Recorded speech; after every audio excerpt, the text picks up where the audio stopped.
Jacobs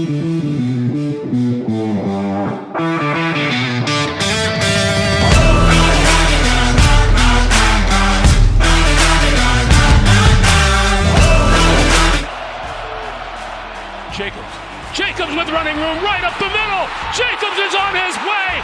The Raiders are going to win this game.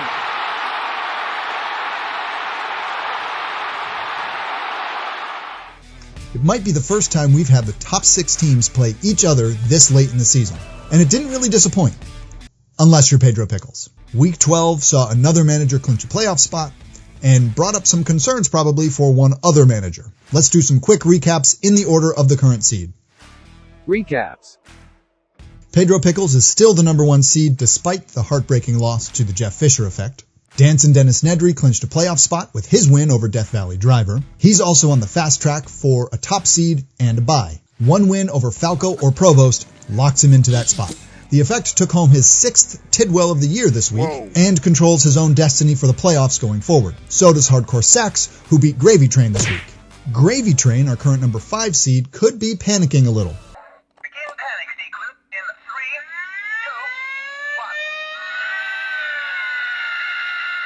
1. I mean, he's still got an 81% chance to make the playoffs per ESPN, partly thanks to the tie on his record, and he's still the number 3 scorer, but he's got 5 weeks this year with scores under 100 points. Actually, under 90 points. Our 6th seed Death Valley Driver took an L this week to move to 6-6. ESPN still says he's got a 68% chance of making the playoffs. Playoff projections.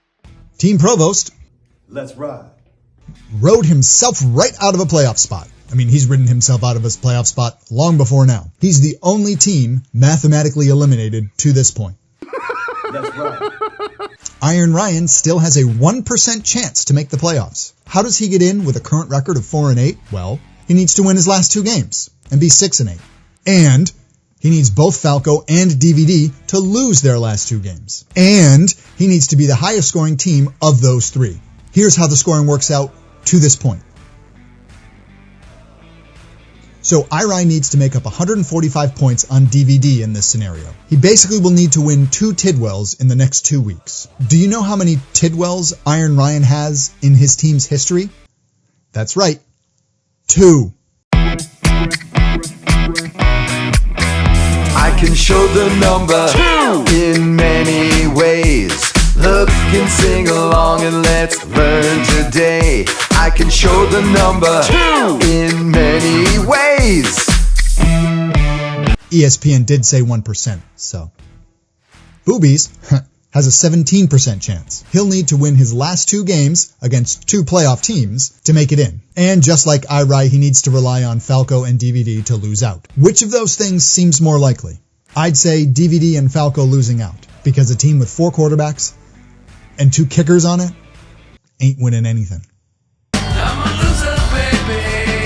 Falco is the only team currently out with a chance of actually getting in, despite his loss last week to Team Provost. If he wins out and has 8 wins, he can get in. Trouble is, he needs to beat both Danson Dennis and the Effect to do it. Finishing with 7 wins probably won't do. Falco needs DVD to lose his next 2 games against the Effect and Gravy Train, which is absolutely possible given the point totals so far and possible projections. Falco can also get in with 1 win and 2 Gravy Train losses. The magic number for Hardcore, the Effect, DVD, and Gravy Train is 2. If any of them gets 2 wins, they're in. A combination of a win and a Falco loss gets them in, though maybe it's more like 1.5 because Falco is so far behind on point total. If all 5 finish with 7 wins, Falco is likely the odd man out. He'd have to make up 123 points over DVD over the next 2 weeks. DVD has the fewest points of those 4. So if Falco gets in, who's the odd man out? Likeliest scenario is DVD or Gravy Train, but there is an outside chance that it's the Effect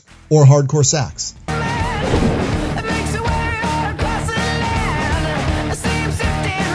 Week 13's already started. I'll be back next week with another preview for the playoffs.